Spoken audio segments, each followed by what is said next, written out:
The restaurant was quiet that evening, the soft sound of music playing in the background, and the gentle clinking of glasses filling the air. Emma sat alone by the window, her hands folded around a warm cup of coffee that had already turned cold. She stared outside, watching the rain slide down the glass, each drop racing the other as if it had somewhere important to be. Unlike her, it was her birthday, but no one had called. No one had sent a message. She told herself she didn't care, that it was just another day, but the truth was heavy inside her heart. She had never felt so alone. She had booked the table for two, hoping maybe someone would show up, but that empty chair across from her seemed to whisper that she was forgotten. A waiter passed by and smiled politely, asking if she wanted to order dessert. She forced a small smile and shook her head, pretending she was fine, pretending she was just waiting for someone. She even glanced at the door a few times to make it look real, but she knew no one was coming. Then, everything changed in one strange moment. The door opened and a man walked in, tall, calm, with a serious face that made people turn to look. His eyes scanned the room slowly, carefully, as if he was searching for someone, and then his gaze stopped. On her, Emma felt her heart skip a beat. He started walking toward her, not fast, not slow, but with a quiet confidence that made her nervous. She had never seen him before, she was sure of it, yet something about the way he moved felt familiar. Maybe it was the calm in his eyes or the sadness behind them. He stopped right beside her table, leaned slightly forward, and said in a low voice that sent chills through her, "Pretend I'm your husband." Emma blinked. Confused, she thought she heard wrong. She looked around, trying to see if someone was filming or playing a joke, but the man's eyes were sharp and serious. There was no trace of humor in them. He whispered again, "Please just play along. Don't look behind you." Her pulse quickened. She wanted to ask what was going on, but something in his tone told her not to. Something about his voice carried fear, but also safety, as if he was trying to protect her from something she couldn't see. Slowly she nodded, unsure why she was trusting a stranger, and he took the seat across from her. The waiter came over and smiled. "Oh, your husband finally joined you," he said kindly. Emma forced a nervous laugh and said, "Yes. He was just running late." The man smiled too, his expression softening. "Sorry, traffic was crazy," he said smoothly, his voice calm now, natural, convincing. The waiter nodded and left, and Emma turned to the stranger, whispering, "Who are you? And what is happening?" But before he could answer, his eyes flicked past her shoulder, and she saw his jaw tighten slightly. "Just keep smiling," he murmured, "and don't turn around." There were two men near the bar watching us. Emma's stomach twisted. She wanted to look so badly, but she could feel his warning was real. Her fingers shook as she picked up her cup again, pretending to drink, pretending everything was normal. "Why are they watching you?" she whispered, and the man replied quietly, "Because they think I know something I shouldn't." The air around them grew heavy, her mind filled with questions. Who was this man? What did he do? Why did he choose her? The restaurant suddenly felt too small, too bright, too full of eyes that might not be friendly, and yet the man sitting across from her looked calm, almost protective. "Just stay with me for a little while," he said softly. "I'll explain soon." His tone was steady, his eyes kind but alert. He looked like someone used to danger, but also someone who didn't want to hurt anyone. Emma's heartbeat slowed a little. She didn't understand him, but she didn't feel scared of him anymore, at least not the same way. Minutes passed. The men at the bar ordered drinks, their voices low, and the stranger's hand rested on the table close to hers, not touching, but near enough that she could feel his presence. It felt strange, how a complete stranger could suddenly make her feel less alone, even in a moment of fear. "Should I leave?" she whispered, and he shook his head slightly.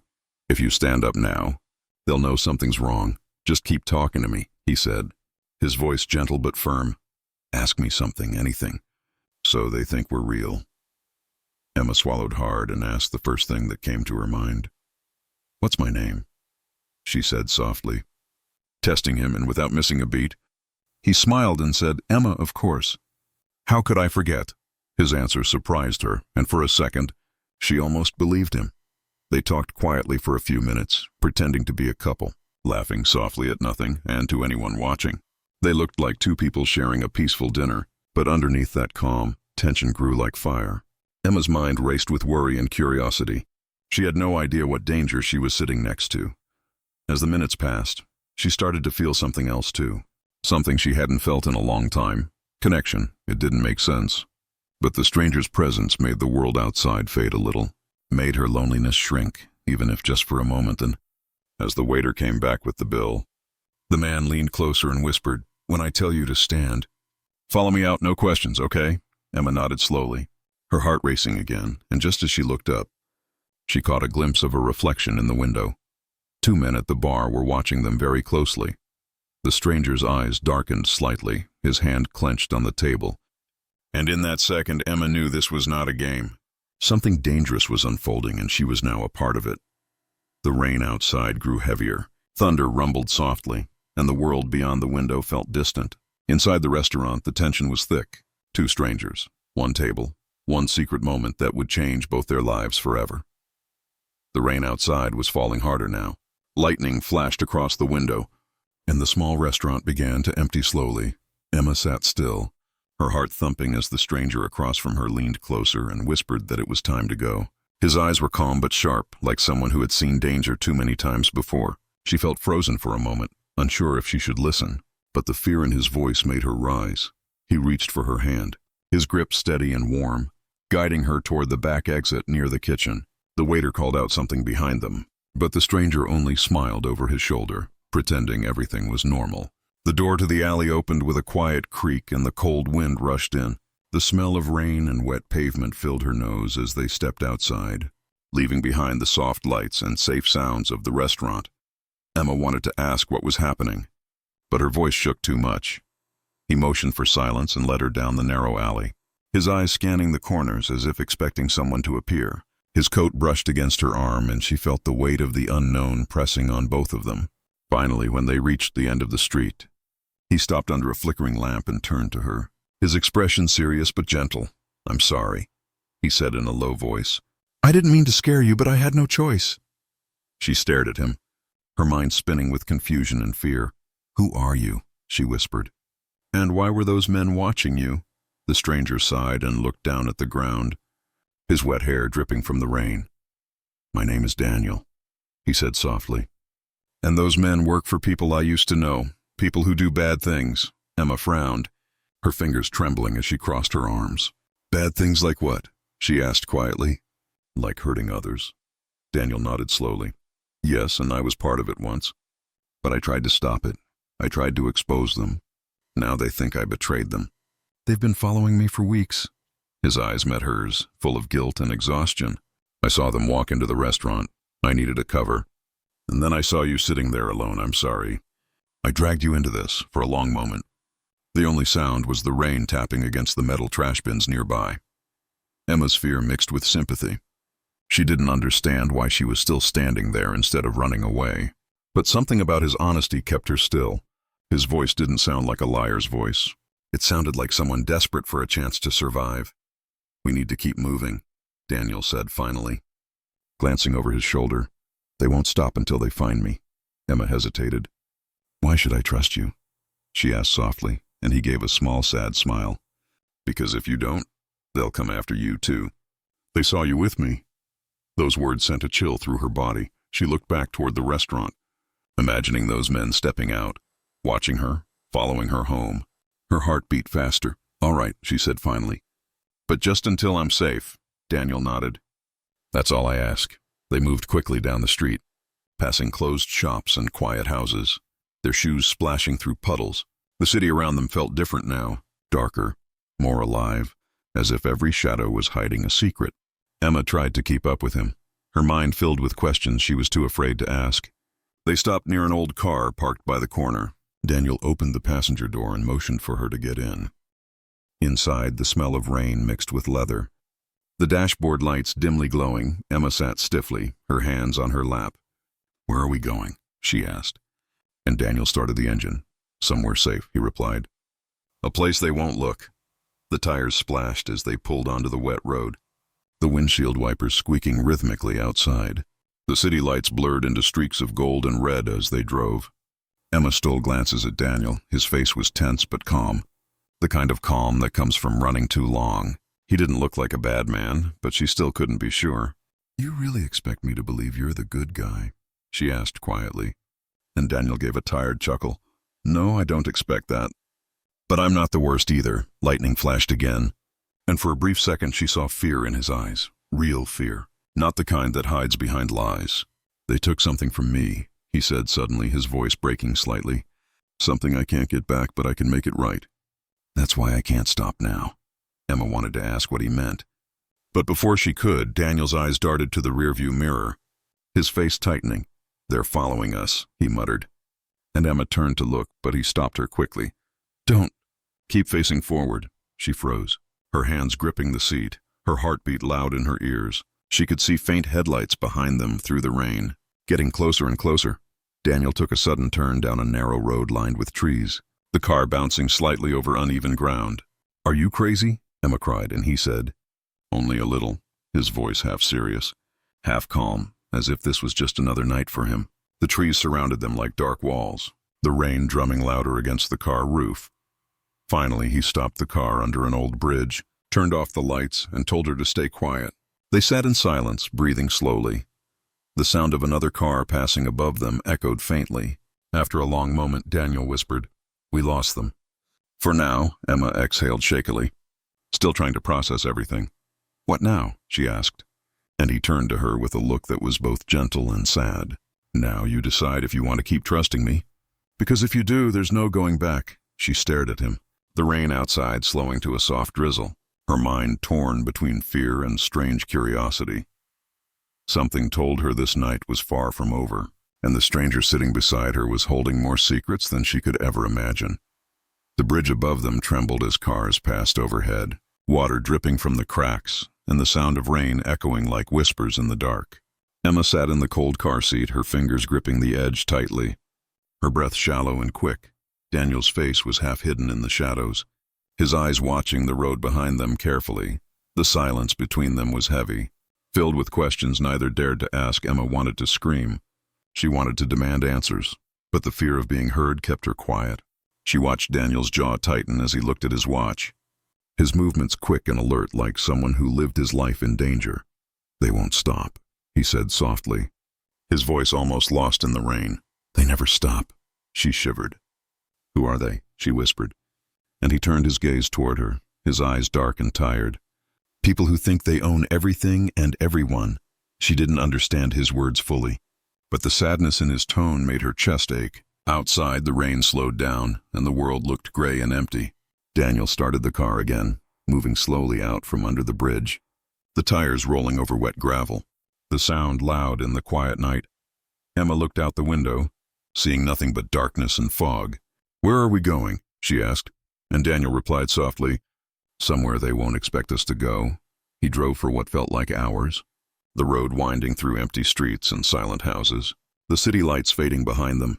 The air grew colder, and Emma pulled her jacket closer, her mind a storm of confusion, fear, and something strange, a flicker of trust. Daniel didn't talk much, but every now and then he glanced at her, as if making sure she was still okay. That small gesture made her feel safer even though she knew she shouldn't. Finally, they reached a small roadside motel, the kind that looked forgotten by time, one broken sign flickering weakly above the office. Daniel parked the car near the back. "Far from the lights, and stay here," he said quietly. Stepping out and walking toward the small office, Emma watched him disappear inside, her thoughts spinning faster than the rain that still dripped from the roof. She didn't know if she should run or wait, but something inside whispered that leaving now might be worse. A few minutes later, Daniel came back with a key, his expression unreadable. "Room 7, he said. "We can rest here for a bit." Emma followed him, the sound of their footsteps echoing softly against the wet pavement. The motel hallway smelled of damp wood and old smoke. Inside the room there was one bed, one lamp, and faded curtains that fluttered gently in the cold breeze coming from the small window. Daniel locked the door and checked the window before turning to her. "You should try to sleep," he said gently. Emma shook her head. "I can't. Not until you tell me what's really going on." He hesitated, his hand brushing through his wet hair. "It's not something you'd want to hear." She took a deep breath. "You made me part of it. I deserve to know." He sighed and sat down on the edge of the bed, the light casting soft shadows across his face. "I worked for a company that wasn't what it seemed," he began slowly. "They said they were building technology for security, but it was really about control. They were collecting information, private things about people. Things no one should know when I found out. I tried to stop them, I gathered proof. But before I could release it, they found me. Emma listened quietly, her fear mixing with anger. And now they're chasing you for that, she asked, and he nodded. Yes, and anyone who helps me becomes their target too. She swallowed hard, realizing the danger she was now in. So what do you plan to do? She asked softly, and he looked up at her. His eyes full of quiet determination. Expose them. Even if it means they catch me first, for a moment. The only sound was the soft hum of the old heater in the corner. Emma sat down on the chair near the window. Her mind racing, she should have felt terrified, but instead she felt drawn to him, to his courage, to his pain. She saw a man who had lost everything but still refused to give up, and that touched something deep inside her. She turned toward the window, peeking through the curtain. The parking lot was empty except for their car and a single flickering light. Then she saw it. A shadow moving near the corner. Slow, careful, like someone trying not to be seen. Her heart jumped. Daniel, she whispered urgently. Someone's out there. He was on his feet in an instant, crossing the room silently, his hand reaching for the small bag near the door. He pulled out a folded piece of paper and a small flashlight, switching it on just enough to see the paper clearly. If something happens, he said quickly, handing it to her, you run. Take this and find the address written on it. There's someone there who can help. Emma's hands shook as she took it. What about you? She asked. But before he could answer, there was a loud knock at the door, sharp and heavy, echoing through the room like thunder. Daniel froze, his eyes meeting hers. He mouthed the words, "Stay quiet," and moved slowly toward the door. Pressing his ear against it, another knock followed. Slower this time, and a voice came from the other side, low and cold. Daniel, we know you're in there. Open the door. Emma's breath caught in her throat. Her heart beating so hard it hurt. Daniel looked around the room quickly. His eyes landing on the back window, he motioned to her silently, pointing toward it. Go, he mouthed. She hesitated, fear gripping her. But his eyes told her there was no time. She crawled toward the window, hands shaking. Daniel unlocked it quietly and pushed it open. The cold air rushing in. Go now, he whispered. She climbed halfway out, but before she could jump, the door burst open behind them, the sound of footsteps filling the room. Daniel turned to face them, his voice steady. Run. Emma, her heart screamed as she disappeared into the night, the rain returning to hide her tears. Behind her, she heard shouting, the sound of struggle and then silence, the kind that chills the soul. She didn't look back. She just kept running into the darkness, clutching the paper tightly in her hand, knowing that her life had just changed forever. The night was cold and the rain had turned into a thin mist that wrapped around everything like a ghostly blanket. Emma ran without knowing where she was going, her shoes splashing through puddles, her lungs burning as she tried to breathe. Behind her, the sound of shouting faded into silence. The paper Daniel had given her was clenched tightly in her hand, the ink smudging from the rain. She didn't dare stop, her mind filled with fear and confusion. She turned into a quiet street lined with closed shops and broken lights. The world felt empty.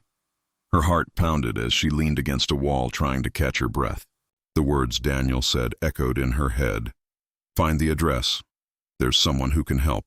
She unfolded the paper with trembling fingers, the rain making the edges curl. There was only one line written in shaky handwriting, 217 Willow Street. She didn't know where that was, but she had to try. She looked around, spotting an old sign at the corner pointing toward the main road. She began walking quickly, her arms wrapped around herself to keep warm. Every sound made her jump, the distant barking of a dog, the rumble of a car engine somewhere far away. She kept thinking about Daniel, about the way he looked at her before she climbed out that window. The fear in his eyes mixed with something else, hope, after what felt like forever. She reached the main road. A few streetlights flickered weakly. The city seemed to be sleeping. Emma saw a small convenience store still open and rushed inside. The warm air hit her face. The man behind the counter looked up, surprised to see a drenched woman walk in at that hour. You okay, miss? He asked kindly. Emma nodded quickly, trying to sound calm. Do you know where Willow Street is? She asked. Her voice shaky, the man thought for a second and said, About a mile east near the old train tracks. Not a good place to be at night. Emma thanked him and left quickly, pulling her jacket tighter as she walked down the empty road, Her thoughts refused to rest. Who was Daniel, really? What was on that paper? And why had he risked everything to save her? She wished she could believe that he was safe. But deep down, she knew the men who broke into that motel weren't the kind who left witnesses behind. Tears burned her eyes, mixing with the rain. But she kept walking one step after another. After some time, she saw the faded sign that said Willow Street. The road was narrow and dark, lined with old houses that looked abandoned. A cold wind blew through the broken fences, making them creak like whispers in the night. Emma's stomach twisted. Every instinct told her to turn back. But she couldn't. Daniel trusted her with this. And she wouldn't fail him. She followed the cracked pavement until she saw an old wooden house at the end of the street, its windows boarded up, one light glowing faintly inside. She hesitated at the gate, her hands shaking as she pushed it open. The rusty hinges squeaked loudly. She knocked on the door softly. No answer. She knocked again, louder this time. Then a voice came from inside, low and tired. "Who's there?" Emma swallowed hard and said, "Daniel sent me." There was silence for a moment, then the sound of locks turning. The door opened slightly, and an older woman appeared, her face pale but her eyes sharp. "Come in quickly," she said. Pulling Emma inside and closing the door fast, the house smelled of old books and dust. A small lamp lit the room and maps covered the walls. The woman turned to Emma. "You're Emma, aren't you?" she asked, and Emma nodded, confused. "How do you know my name?" the woman sighed. "Because Daniel told me about you." Emma stared, unable to believe it. "He told you about me." "When?" The woman walked to the table, her hands trembling slightly. "He called me before he went to that restaurant. He said if anything happened to him. A girl might come here with a note." Emma felt her knees go weak. She sat down on the old chair near the fireplace, the warmth barely reaching her cold skin. "Is he alive?" she asked softly. The woman's expression darkened. "I don't know, but if they found him, he won't be safe for long." She opened a drawer and took out a small metal box. Placing it on the table, "He said to give you this if you came." Emma opened it carefully. Inside was a small flash drive and a photograph of Daniel standing with a man in a black suit. Both smiling. On the back of the photo were words written in Daniel's handwriting. "Trust no one inside the company." Emma held the photo tightly, her heart pounding. "What is this company?" she asked, and the woman looked at her with tired eyes. "It's bigger than you think. They control information, secrets, lives. Daniel tried to stop them. That's why they want him gone." Emma's mind raced. She didn't understand everything, but she knew this was dangerous. "What's on the drive?" she asked. The woman shook her head. "I never looked. Daniel said only the right person could expose it safely. Maybe that's you." Emma couldn't believe what she was hearing. "Me? Why me?" she whispered, and the woman said, "Because you have something they don't. Innocence. They'd never suspect you." Outside, the wind howled. Rattling the windows, Emma stared at the flickering light, realizing that her quiet, lonely life had turned into something far bigger than she could ever imagine. Suddenly, there was a knock at the door, sharp and slow. Both women froze. The woman grabbed Emma's arm, whispering urgently, "Hide." "Now?" Emma ducked behind the curtain near the window, her heart racing. The knock came again, louder this time. The woman hesitated, then called out, "Who is it?" No answer came, only the sound of rain hitting the roof harder and harder. Then a voice spoke from the other side, calm but chilling. "We know she's in there." Emma's breath caught. She looked at the woman whose face had gone pale. "Go out the back door," the woman whispered. "Take the drive and run. Don't stop no matter what." Emma hesitated. "What about you?" she whispered back. And the woman smiled sadly. "I've been running long enough. Now it's your turn." Emma grabbed the drive, her heart pounding like thunder, and slipped out the back door into the cold, wet night. She didn't know where to go. She didn't know who to trust. But she knew one thing. Daniel's fight was now hers. And there was no turning back. The rain poured harder as Emma ran through the dark streets, the flash drive clutched tightly in her hand. Her hair soaked and sticking to her face, the cold biting into her skin. Every step echoed in her mind like a drumbeat of fear. She didn't know where she was going, only that she had to get as far away as possible. Behind her, the sound of tires screeched somewhere in the distance. She didn't look back. She just kept running, her heart screaming inside her chest. She reached a small park, empty and quiet except for the rustling trees and the distant hum of thunder. She collapsed onto a bench, her legs trembling, the flash drive gleaming faintly under the streetlight. Daniel's voice echoed in her head. "If something happens, find the truth. She looked at the drive and whispered to herself, "What are you hiding, Daniel? What did they do to you?" Her voice cracked, and tears mixed with the rain on her cheeks in the silence of the night. She pulled out her phone. It was almost dead, but one bar of battery remained. She searched for nearby places with internet access. There was a small 24-hour cafe 2 blocks away.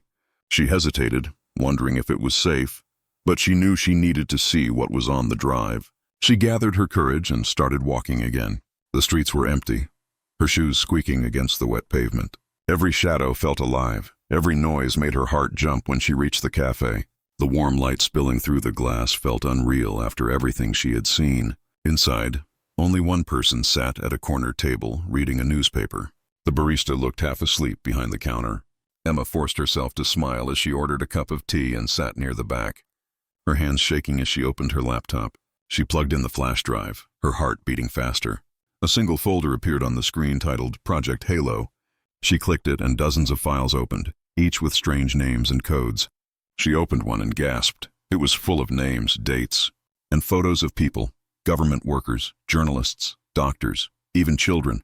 Lines of text described private information. Things no one should ever know. Emma scrolled down, her mouth dry. This was not just about Daniel. This was something much bigger. This company wasn't just collecting information. They were controlling people with it. Her eyes widened when she reached a file marked E.M. Harper. She clicked it and froze. Her picture appeared on the screen, her address, her birthday, and even her emails were listed there.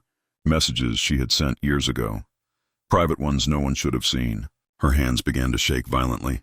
"They were watching me," she whispered, her voice trembling. She scrolled down and saw a line that made her blood run cold. "Target for observation due to family link. Harper Sr., Harper Sr., that was her father." She stared at the name, memories flashing in her mind. Her father had died 5 years ago. A quiet man who worked in research, always kind, always tired. He used to tell her stories about ethics and truth. He never talked much about his job, but she remembered hearing the name Halo Systems once when she was younger. She had thought it was just another company, but now she realized it was the same one Daniel had worked for. Her father had been part of it, maybe even before Daniel. Maybe he had discovered something. Maybe that was why he died so suddenly. Her chest tightened, her breath uneven. Daniel's words returned. "They were watching you." He knew. He must have known her father's connection. That was why he came to her, not by chance, but because she was already part of this story long before she met him. A sudden noise made her jump. The door of the cafe opened and 2 men in dark coats entered. One of them glanced around slowly, their eyes scanning the tables. Emma quickly unplugged the flash drive and slipped it into her pocket, pretending to stir her tea. Her pulse raced as one of them walked to the counter, asking the barista something in a low voice. She couldn't hear what, but she saw him glance briefly in her direction. Emma stood up quietly and headed toward the restroom at the back. Once inside, she locked the door and leaned against it, her mind racing. She had to get out before they realized who she was. She looked around and saw a small window above the sink, barely big enough to squeeze through. But she didn't care. She climbed up, her fingers slipping on the wet frame, and pushed herself outside into the cold night again, landing hard on the gravel behind the cafe. She hid behind a dumpster, peeking around the corner. The 2 men came out moments later, talking into earpieces. They looked angry. One of them pointed toward the alley, and Emma's heart nearly stopped. She turned and crawled deeper behind the trash bins, holding her breath, praying they wouldn't see her. After a few tense moments, they moved on, disappearing into the darkness. Emma waited until their footsteps faded before standing up, her whole body shaking. She knew she couldn't trust anyone. She pulled out the flash drive again and stared at it. It felt heavier now, like it carried the weight of everything she had lost. Daniel's warning, her father's secret, her own fear, all connected. She whispered to herself, "If my father died because of this, I'll finish what he started." The words came out trembling, but filled with determination. She looked up and saw a bus stop nearby, an old bench under a flickering light. She walked over and sat down. Pulling her jacket tighter, her thoughts restless. She had no money, no phone battery, and nowhere safe to go, but she had the truth in her pocket. and that was enough to keep her moving. A car passed slowly down the street, its headlights brushing across her face. She turned away, her eyes catching the reflection of something familiar on the side mirror. A small scar on the driver's cheek. Her breath caught. It looked like Daniel's. The car slowed for a moment and then drove away into the fog. She wanted to believe it was him, that he was alive, that he was still watching over her. But she couldn't be sure. The night felt endless, the rain quieter now, the city asleep. Emma sat there, staring at the empty road ahead, her mind whispering one truth she couldn't ignore. The danger wasn't behind her anymore. It was inside the secret she carried, and she was the only one left who could bring it into the light. The night had grown quiet, the rain slowing to a soft drizzle that whispered against the empty streets. Emma sat alone at the bus stop, her hands shaking around the small flash drive that now felt heavier than anything she had ever held. Her hair clung to her face, and her eyes were tired but filled with a strange light. A mix of fear and fire, the kind that only comes when someone has nothing left to lose. She looked up and saw her reflection in the glass of the bus shelter, pale and frightened, yet different somehow. She wasn't the same woman who had been sitting alone in a restaurant just one night ago. The girl who had once waited for someone to show up was gone, and in her place was someone who had seen too much, someone who now carried a truth powerful enough to change everything. Her thoughts spun like storm clouds. Daniel's voice echoed again in her memory. Trust no one inside the company. And now she finally understood what he meant. This wasn't just a secret. It was a weapon, one that could destroy powerful people if she dared to use it. Her father had known that. Daniel had risked everything for it, and now it was her turn. A soft light appeared in the distance. Headlights